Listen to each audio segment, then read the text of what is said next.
At the moment, I attend high school and would like your wisdom on how to approach the question of what to do with the rest of my life. So,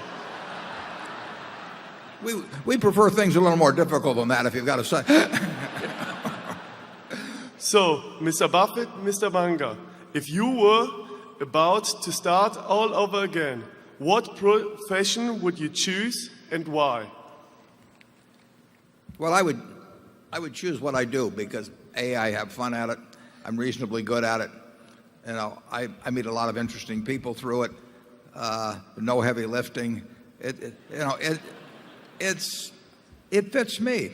But that's not advice for you. I mean, you have to find out what's your passion in life. You know, it's a terrible mistake to kind of sleepwalk through your life because unless Shirley MacLaine's right, you know, it's the only one you're going to have. And so I was very lucky in that I found my passion early. I mean, that's not easy, you know, that takes some luck. It just so happened my dad was in a business, had a very small office, and he had a bunch of books down there. And when I would go down there on Saturday or after school, I would start reading those books, and it turned me on. And this was before Playboy actually existed. And so, you know, that was just plain lucky, you know. If he'd been a minister, I'm not so sure I would have, you know, gotten quite as enthused about visiting the office. But that's the way to go. And I can't prescribe that for you. But I can tell you that if you're going through the motions in life, you're doing something. Now, obviously, if you need the job you have and you can't make a change, and your kids have to eat and all of that, you deal with realities like that. But when you're in a position to make choices, you know, I always tell the kids that come visit me, I tell them, go to work for an organization you admire or an individual you admire. That means that many of them become self-employed, but but the idea, you know, you can't get a bad result. I went to work for Ben Graham when I was 24. I only worked for him for less than 2 years. But I jumped out of bed every day in the morning. I was excited about what I was going to do. I was learning things. I was with a man I admired. I never asked my salary when I took that job. I moved to New York City and found out what my salary was when I got the check. So just be sure you get the right spouse. That's enormously important. You know, as Charlie says, the problem, you know, is that we talk about that fellow that spent 20 years looking for the perfect woman, and then he found her, and unfortunately she was looking for the perfect man. So you may have a problem in that respect. But it's enormously important who you marry. I mean, it's a huge decision. And you know, if you're lucky in a couple of things like that, you're going to have a happy life, and you're going to behave better as you go along. I mean, it's a lot easier to behave well when things are going your way and you're enjoying your work and you're thinking about things every day that are the kind of things you like to think about. And Charlie has a lot better advice than I have on that. Go to it. Well, of course, you'll do better if you develop a passion for something in which you have a considerable aptitude. I think if Warren had gone into the ballet, nobody would have ever heard of him. Oh, I think they'd have heard of me, just in a different way, Charlie.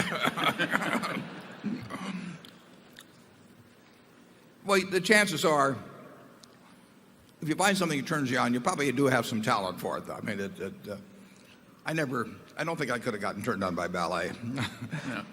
Oh, basically, if Charlie and I can't have a decent mental attitude, who can? I mean, we get to do what we love doing every day.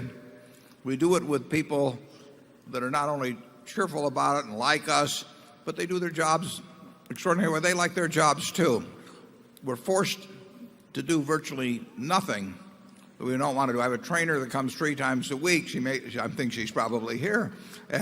She may think I'm a little begrudging in that particular activity, but that's only 45 minutes 3 times a week. And the rest of the time, I am doing I'm doing whatever I love day by day, and I do it in air-conditioned offices and with all kinds of help. And I mean, how could you be sour about life, being blessed in so many ways? And then the amazing thing is that when Charlie's 84, I'm 77, and we've slowed down, I'm sure, in a lot of ways, but we pretend we haven't, and it doesn't seem to bother us. We get along fine. Great partners, great managers, great families. There's just no reason to look at any minuses in life and to focus on that. It would be crazy. So, we really do count our blessings because they've been many, and they continue to come forth, and we'll enjoy it as long as we can. There's not much more to it than that. Charlie? Well, I wish we were poster boys for the benefits of running marathons and maintaining a very slim bodily state and so forth. But as nearly as I can tell, neither of us pays much attention to any health habits or dietary rules. And it seems to have worked pretty well so far. I don't think we can recommend it to everybody, but I, for one, don't plan to change.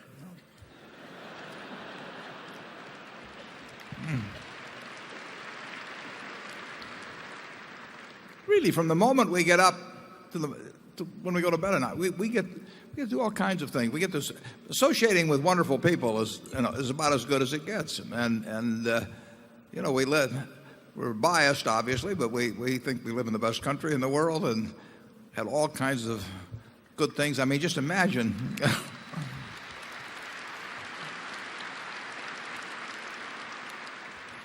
Well, we could have stayed in my grandfather's grocery store and it would have been hell. By the way, this relates to the subject of corporate compensation. You're in a job which you would pay to have if that were the only way to get it. And you're supposed to be an exemplar from other people, for other people. There's a lot to be said for not paying yourself very well.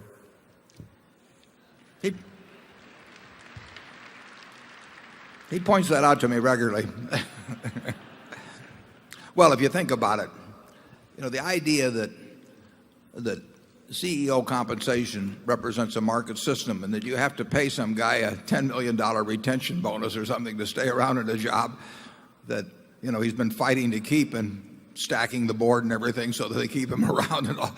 I mean, I don't know of a CEO in America. I'm sure there are a few, but I don't know of any that wouldn't gladly do the job at half the price or a quarter of the price. And I've seen some that have left jobs paying them 8 figures and nobody's offered them anything, a year later or 2 years later. I wonder where that wonderful market system is that's supposed to have all these bidders for their services. It's really sort of ridiculous, I think.